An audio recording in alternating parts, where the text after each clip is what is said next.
What's shakin' bacons? Today I am here to talk to you about the end of Game of Thrones. I'm prepared. I have my Cat Lisi shirt on and oh god. Also, if you have somehow not seen this already, I've put up here it is. I've put up a little bit of the Jablinski Games singing Game of Thrones. It is absolutely freaking hilarious. I would have done a react to this, but A, I don't want to get content claimed for the music because I guarantee that would happen because I'm not a celebrity like Jack Black. And also B, sadly, I already saw this.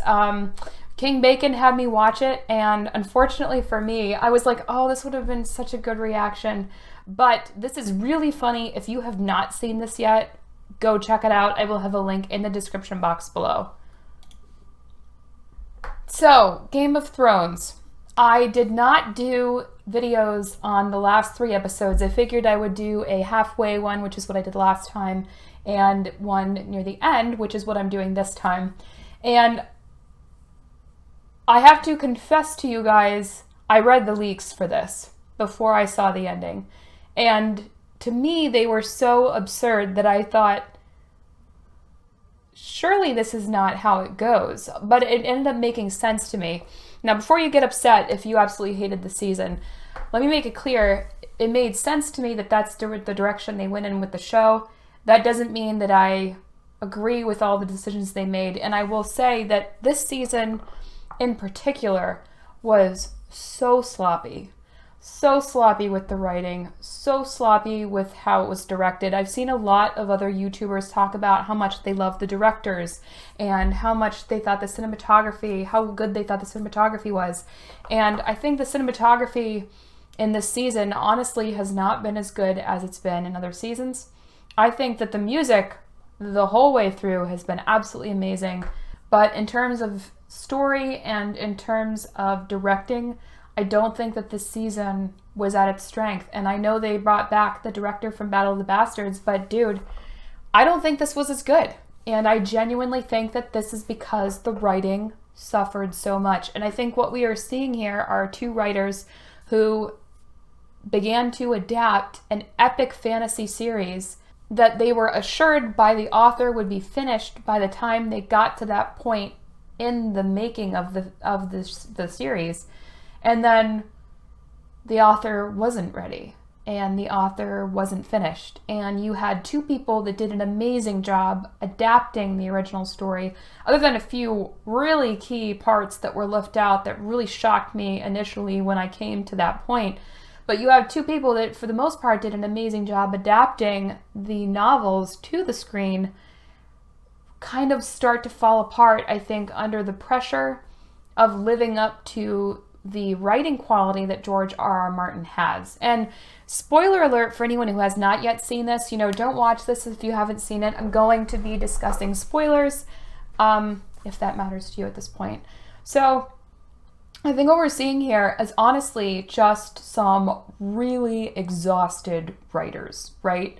And I think, unfortunately, instead of sharing the burden or sharing the load, and they should have done more of that. They had a 3rd writer. What was his name? Bryan Cranston? Not Bryan Cranston. God, it's Brian Cogman. He wrote the 2nd episode, for example, and I think that was one of the better episodes of this season.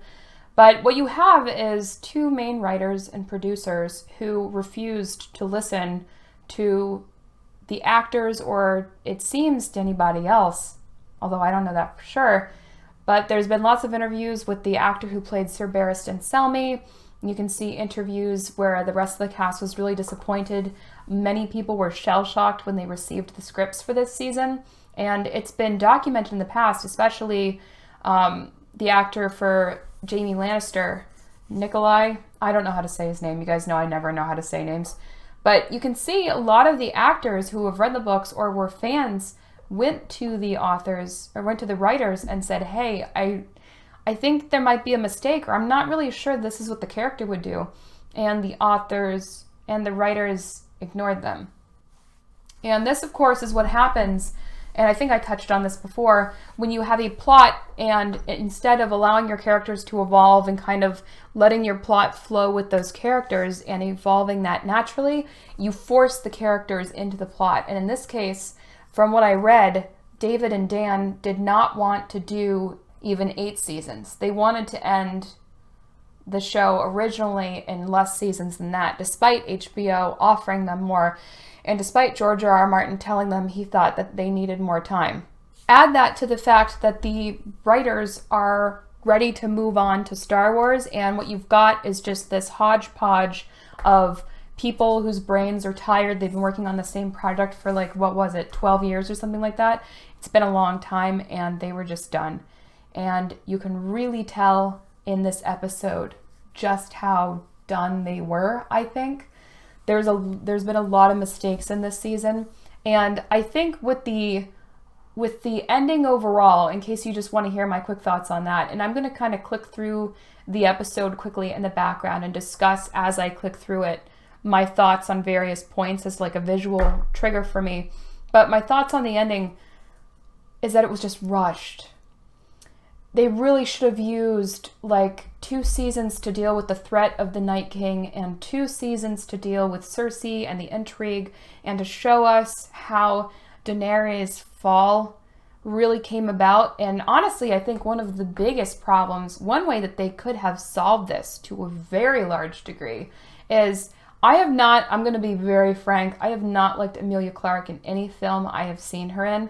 But with that said, I do think that she is great in Game of Thrones, and her acting in this season has been top-notch. And I feel as though with this last episode, when she finally had that trigger and she was finally told Khaleesi would be going mad, she went Mad Queen, right?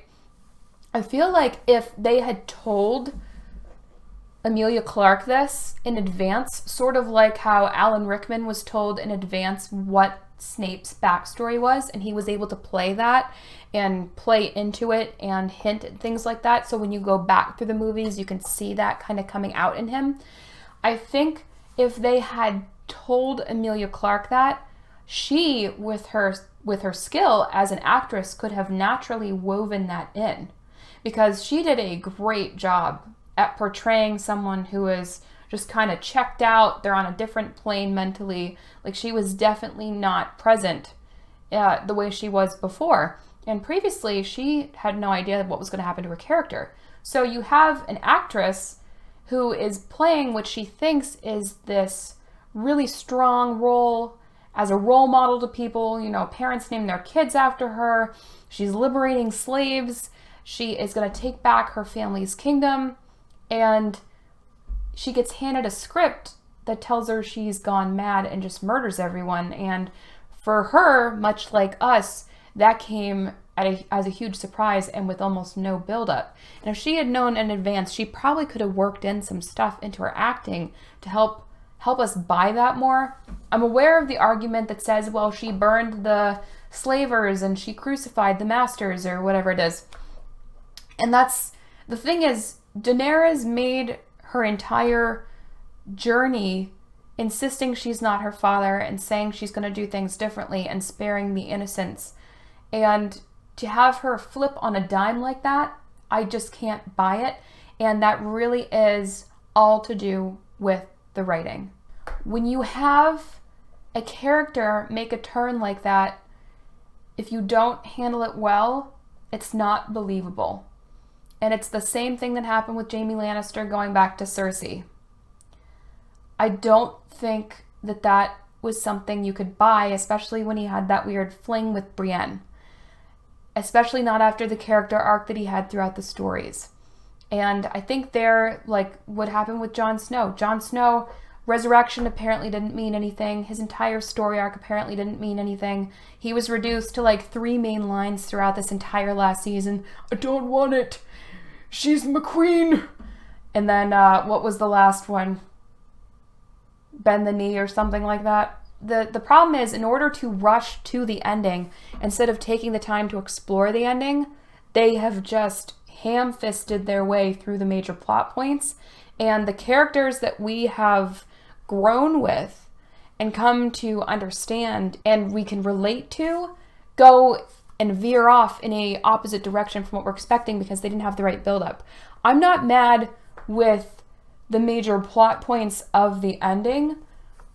What I am mad about is the fact that it was so rushed that it ruined the story.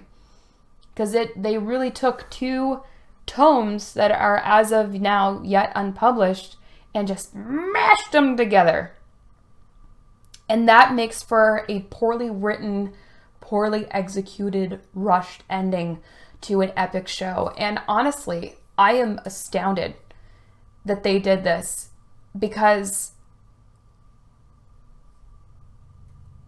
if I was a writer and I did this to the biggest TV show in history, I don't know that I would be able to reasonably expect my career to survive, because that was handled so poorly compared to how it could have been handled.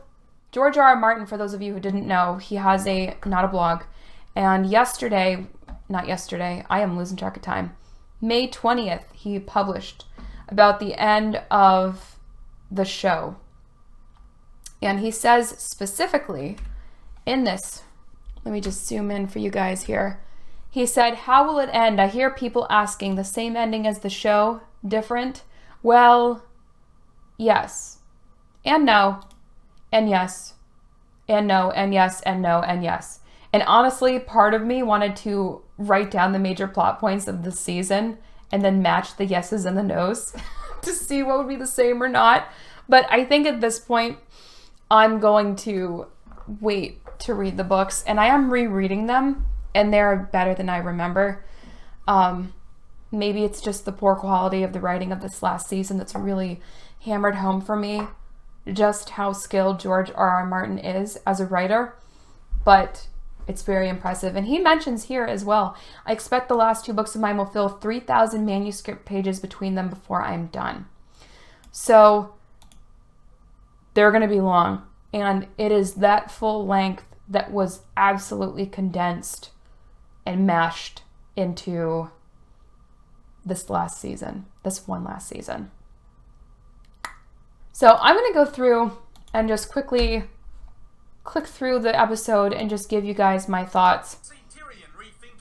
So when the episode starts, we see that burn guy staggering out past Tyrion. And honestly, I know you guys have probably heard this joke by now, but I was sitting there and I was like, that burn guy is kind of me just staggering toward the ending of this show. Because at the point I came to when it started the finale, I lost all of my ability to care about this show. And I was like, I just need this to end. I just need closure. I just need it to end at this point. I just want to be done with it. And I was. And then we get to the scene where and so the reason I'm doing this is I want to talk about the inconsistencies in this episode just to highlight some things. Jon finds Grey Worm slaughtering Lannister soldiers. And then in the next scene with Grey Worm, Jon walks off to go find Daenerys. Somehow misses the fact that her entire armies are assembling in the field. In the space of time that has happened, someone has sewn a giant Targaryen banner to hang off the ruins of the castle. And then Grey Worm is at the top of the steps. How did Grey Worm teleport from murdering fools? And then Jon is steadily walking to find Daenerys, and then all of a sudden Grey Worm is there ahead of him. How do we even accomplish that? And then we have the scene where Tyrion goes off to try and find Jaime and Cersei. And this, to me, I just... I mean, can we just look at this screenshot? Just look at this. Look at this screenshot. I mean, can we just think about this scene? Think about this scene. Just in the last episode, we had them embracing while it showed all of the rooms caving in behind them. And in this episode, Tyrion just walks through and half of the place is completely cleared. It never caved in. And then he removes a grand total of 3 rocks, and they're just peacefully under 3 bricks.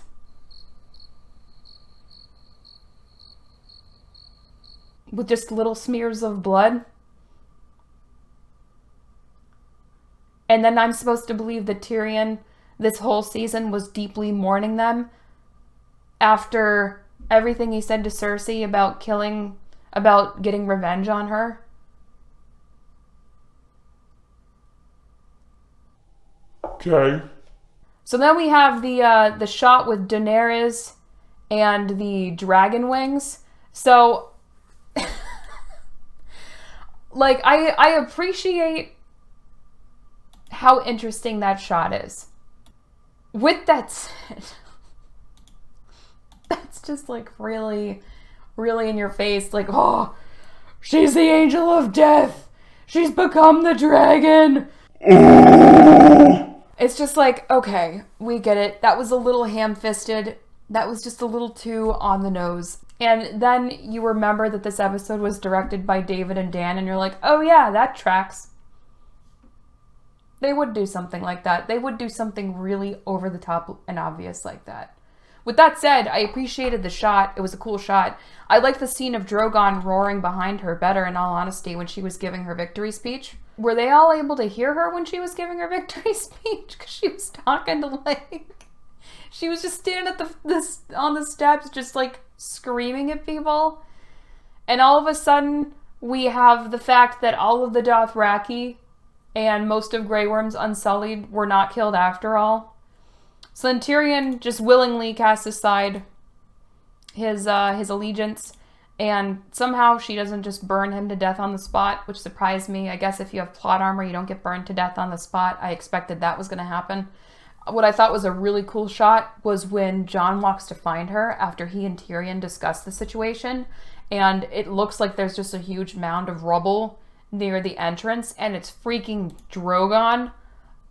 And I saw that scene, and they did that wide shot of Drogon just staring down Jon, and honestly, if that was me, I mean, I might have peed my pants a little. I'm not gonna lie, that's like terrifying.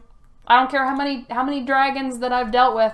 That's freaking terrifying. And then we have the scene where Daenerys approaches the throne, and she doesn't even like mentally register that it's from her vision, or else if she does, she just thinks of it as her given right to rule, that she had the vision of her success.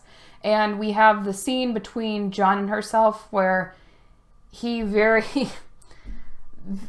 just very tropily stabs her off camera, and then Drogon starts howling.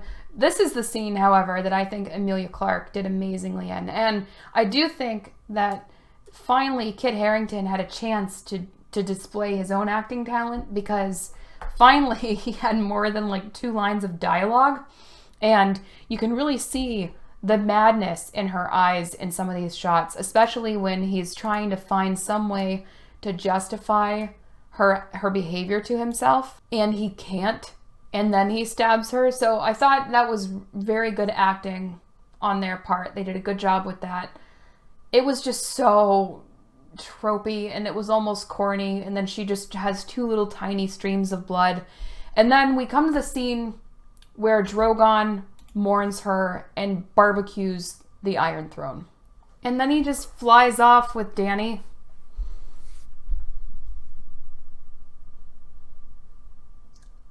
I don't understand. It's a dragon. I know they're supposed to be like really intelligent, but a dragon's not gonna roast the throne itself as like a symbol of barbarism and all the things that killed Daenerys. I mean, really? It was an interesting shot, but I can't buy that, man. And then he just flies off with her body. When I read the leaks and I read that this is what was going to happen, I read that he flies off with her body, and I was like, what? What? I can't even begin to explain why this doesn't make sense to me. And then Jon is such an idiot. If her body is gone and there was just maybe a little bit of blood, no one would have known what happened. So what did he do? Just narc on himself? So then we have the scene where Grey Worm decides to bring Tyrion out, but not Jon, to meet with the High Lords. And apparently Grey Worm has gone from being a brilliant commander to being a big effing dumbass. So you mean to tell me that Grey Worm brings out Tyrion and tells him not to talk, then proceeds to let him talk a great deal, and then he gets told after he says he wants justice for the death of their queen, which they wouldn't have known about unless Jon Snow freaking told them because he's an idiotic, honorable dude. Then he's so stupid in this episode that he's just convinced. They're like, well, you can't decide. You're not a king. And he's like, oh. Yeah, you're right. And then they're like, we'll choose a king to decide for you. And he's like, yeah, that sounds good. That's so dumb. That is dumb. Dumb. Dumb. And then we have them choosing Bran to be the next king after they make Edmure Tully jokes and laugh at him. And then you have Sansa, who I think is just a selfish bitch. She's like, the North will never bend the knee. They will to the Lord of Winterfell. If a Northern king is the one on the throne, why would they not bend the knee? And granted, they're going to elect kings later on, but, if you start off with a Northerner on the throne and get them used to it, I don't think it'll be a problem. I was watching it and I was like, that bitch Sansa, she just wants to be queen. And I was like, I guarantee you there's going to be a scene where she crowns herself, and there fucking was. There was. I was like, wow. Even up through the ending, I hate Sansa. She is a selfish bitch. Changed my mind. I think she's just selfish. She just wanted to be a queen. She just wanted to be a queen. Then they tell Jon that he's got to go join the Night's Watch, which makes also no sense because, the Night King is dead. So how is there a Night's Watch exactly? And then Grey Worm leaves to go get killed by killer butterflies on Nath.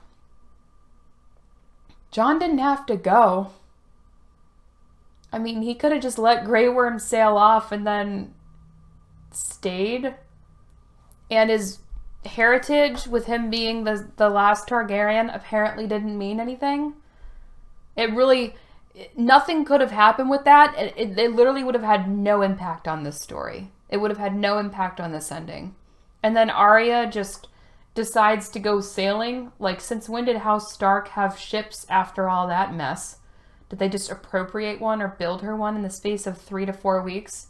And I love how they immediately rebuilt King's Landing within the amount of time it took Jon and Tyrion to grow some beards. By the way, that was great.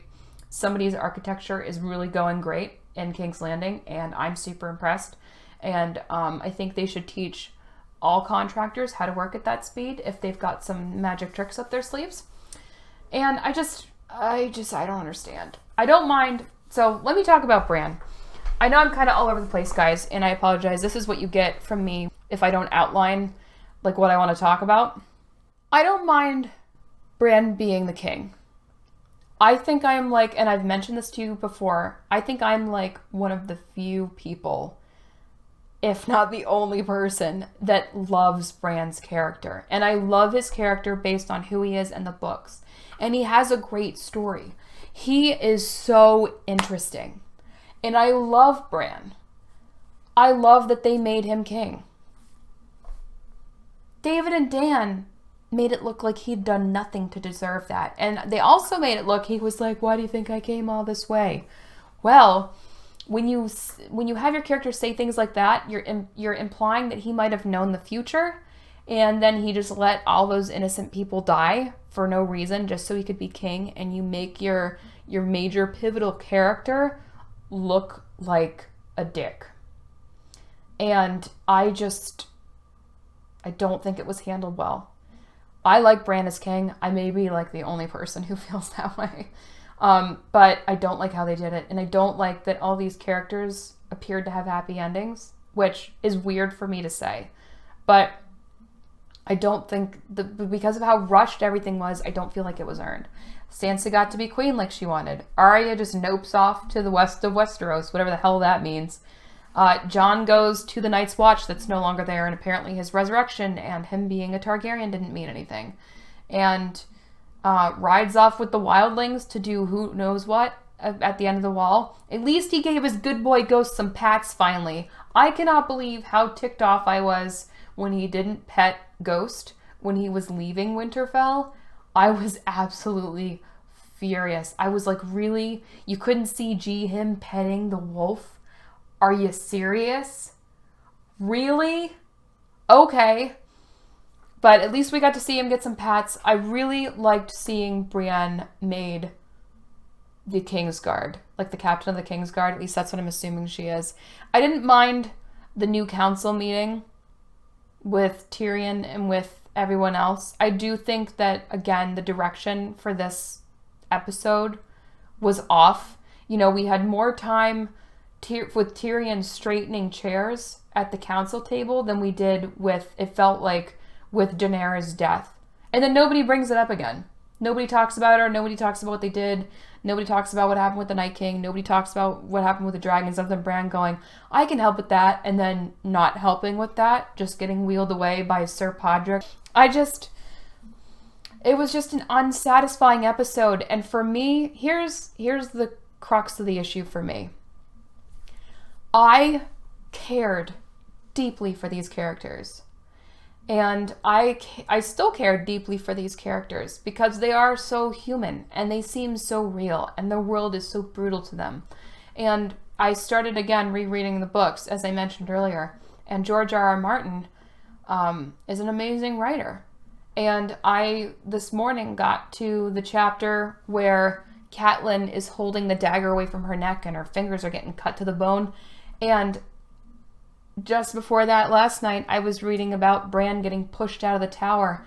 And coming up to those scenes, even though I knew they were happening, I love these characters so much that I started kind of freaking out. I was like, oh no, it's gonna happen! They're gonna get hurt! Oh my gosh, no, they don't deserve this! And I started getting emotional.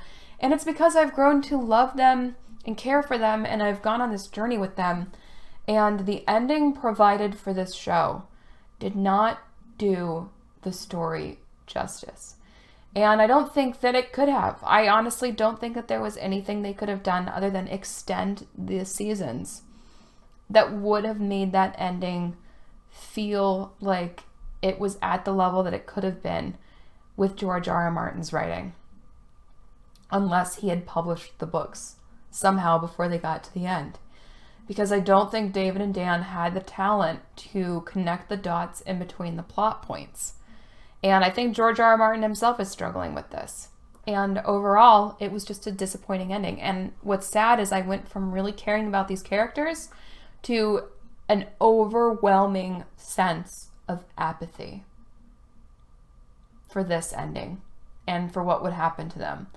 And when I go to work, usually if I go to work the weekend, like on Monday after an episode aired in previous seasons, people would be in the hallways talking about it, in the kitchen talking about it, people just really excited for what's going on. And this whole season after episode 2, no one's talking about this. No one's talking about the show. And everyone that I've spoken to has admitted, like, I just stopped caring. Because the show has lost whatever that core of itself that made me love it. The show lost it. And it's not because the show went on so long, because it's a long running show. It's because the writers lost the ability to reel us in as viewers and convince us of what we were watching. And making large inconsistencies like they did in this episode and in this whole season really puts that on display. So I still love the series. I think George R.R. Martin is going to make millions when he finally, if he ever gets around to publishing the conclusion. I've seen a couple alternate endings written. There was someone who published on Reddit a complete screenplay that they wrote for season 8 that I haven't read yet, that a lot of people were like, oh man, I wish that we could fire David and Dan and go back in time and then execute your season. Because honestly, at this point, and this is the same thing I feel like happened with Star Wars, you have some really talented fans, and I think that your fans could do a better job with the show and with the writing than the actual show's writers did. And that's sad, dude. That's like really sad. What'd you guys think about this episode? Was there an ending that you liked in this finale? Did you like where any of the characters ended up? Did you like that Arya never used her face swapping skill again and that Bran never used his warging skill again? Do you like that they disregarded most of the prophecies? Do you like that Jon Snow's whole background ended up being for nothing and he just went off beyond the wall? Which, by the way, why'd they bother shutting the gate on that if there's a gaping hole blown in it by the ice dragon from season 7? Alright, I'm going to stop bitching about this now. I think I've been recording for like a solid hour. I hope it's not that long. But let me know what you guys thought about this episode. Did you like it as much as polls are claiming people did? I'm seeing polls saying 63% of fans liked it. And I don't know where they're pulling their numbers from. I haven't encountered one person that liked this finale, and that includes my Game of Thrones fanatic friend that is happy no matter what happens, and usually texts me pages of excitement after every episode. And this episode, she just sent one word, and that was disappointed. Let me know if there was any part of this finale that you liked, if you liked where the plot ended up going. Would you mind, here's the question, would you mind these plot points if they had been built up well enough and were given the proper time and background and due diligence to make them believable? I think that is going to end up what will be the biggest question. Let me know what you think, and in the meantime, I'll catch you later.